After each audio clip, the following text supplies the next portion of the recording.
Neopian lore, what we got in store. Talking about the things that we love and adore. We're all over 20, right? We stay indoors and play this game. And love this game. Sometimes hate this game. But let's all talk about Neopian lore. Yeah! Woohoo! Welcome to episode 5 of Neopian Lore. This episode is a little bite-sized, a tiny morsel.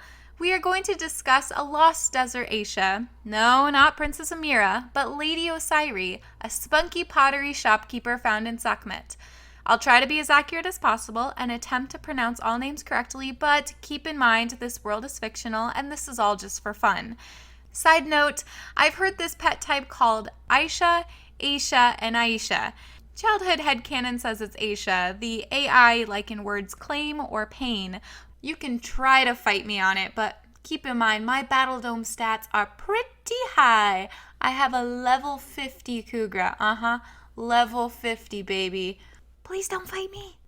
Anyway, I'm your host, Krista Poyman. Now let's cozy up to some nostalgia. Now, as a kid, I loved the game The Great Desert Race. If you need a refresher, it's a virtual board game where you pick 2 characters to go up against AI, though you can also play against real-world friends. You roll a die and choose which characters to move. Some spaces are good, some spaces are bad.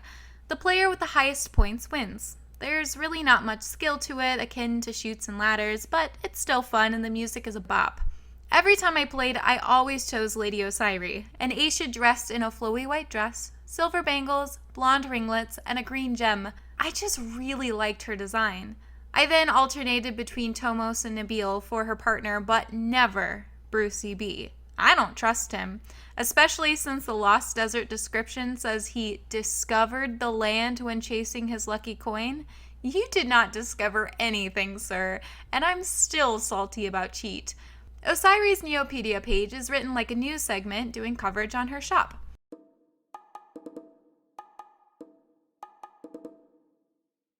Many question Osiri's intentions and her sanity when she decided to open her pottery shop in the middle of the Lost Desert. They asked me things like, wouldn't a tourist trap like Mystery Island or even Neopia Central be better locations for your shop? Osiri said.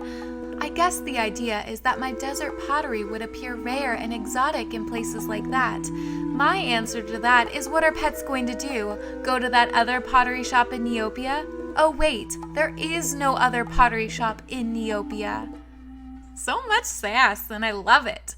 Since the Lost Desert is inspired by a hodgepodge of cultures found in the Middle East, I tried to find a connection between Osiri and a historical figure, but came up short. The name is reminiscent of the Egyptian lord of the underworld and judge of the dead Osiris, being only 1 letter off, but since it would be a far stretch to connect the two, we'll focus on what Osiri is known for, her pottery. Many of the items she sells at her shop have Egyptian influence. Egyptians started making pottery around 4000 BCE. The 2 types of clay they used were Nile clay and marl clay. When the Nile flooded each year, it brought with it silt and clay. It has high levels of silicon and iron oxide that typically dries brown and red.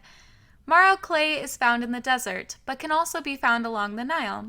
Because of limestone deposits, it has a yellow or white coloring. Before the potter's wheel, the most common technique of making pots was coil hand building. You start with a ball of clay and roll it out into long snakes and stack them atop each other to form a pot. You then can smooth the edges together or keep the coil structure. But in came the golden age with the potter's wheel. Not only did it make it faster and easier to make wares, it allowed for smoother and more uniform finishes, leading the way to mass production. Before my shop opened, I decided to give a select group of customers a guided tour of my shop and its distinguished goods, Osiri said, twirling a perfectly coiled lock of hair. I thought it would be good to give a few lucky Neopians a thrill and to get word out about my priceless products. All the pieces I procure are the finest quality of desert pottery. Even if your Neo home is made of dung, people will be clipping a pin to their noses and banging down your door to be let in for the privilege of gazing at your scrumptious desert pottery. Look at this piece, for example, she said, pointing a jeweled paw towards a black Osiri urn. This once belonged in the private collection of Coulson himself, bless his departed soul. Big fan of urns, that Coulson. If you see Osiri's glazed wares, they have vibrant colors.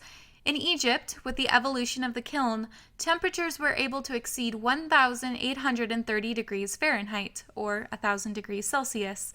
This brought about the technique called Egyptian faience. Due to the high heat, salts in the clay material come to the surface, and as it dries, it creates a glaze of stunning blue hues. While the Egyptians made functional pottery for storing foods or liquids, others were simply decorative. Looking at what Osiri has in stock, she has many items with symbols on them. The most obvious are the eyes, reminiscent of the Eye of Ra or the Eye of Horus, known to provide protection. She also loves the swirl motif, decorating with aishas, probably because she is one herself, and images of Neopian royalty, such as Prince Jazan and King Coulson III. There are a few items with the owl pet Horus on them, the same name as the Egyptian god, which, fun fact, the owl glyph in Egypt translates to the letter M. You will also see the jackal pet Anubis on a few items, a not-so-subtle nod to the Egyptian god of the dead.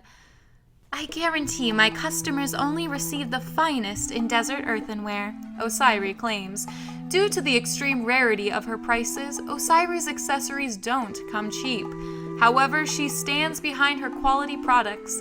Actually, she stands in front of them, so everyone can admire her flowing robes and complicated wig.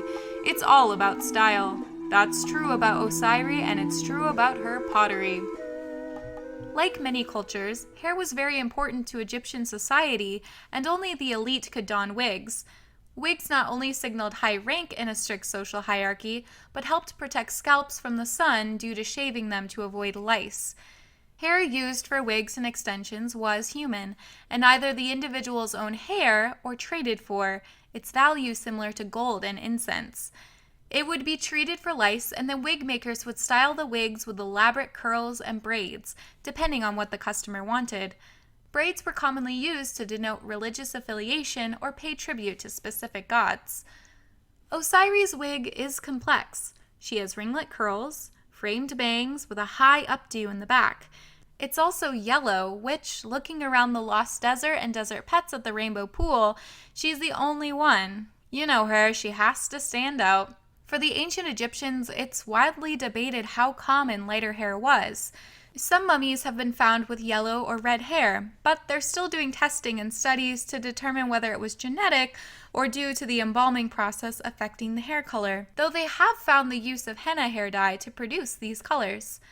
If you want to pick up some of Osiri's wares, see if you can win an Osiri's pottery catalog from a Lost Desert scratch card. Quote, a complete listing of all the wonderful pottery Osiri sells, including prices. So, go play a game of the Great Desert Race, or check out the finest pottery and earthenware in the land. But if you do trip in her store, as she says, you break it, you bought it.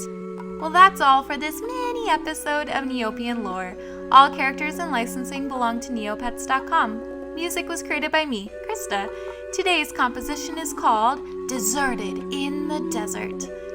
Hope you all have a lovely day in Neopia.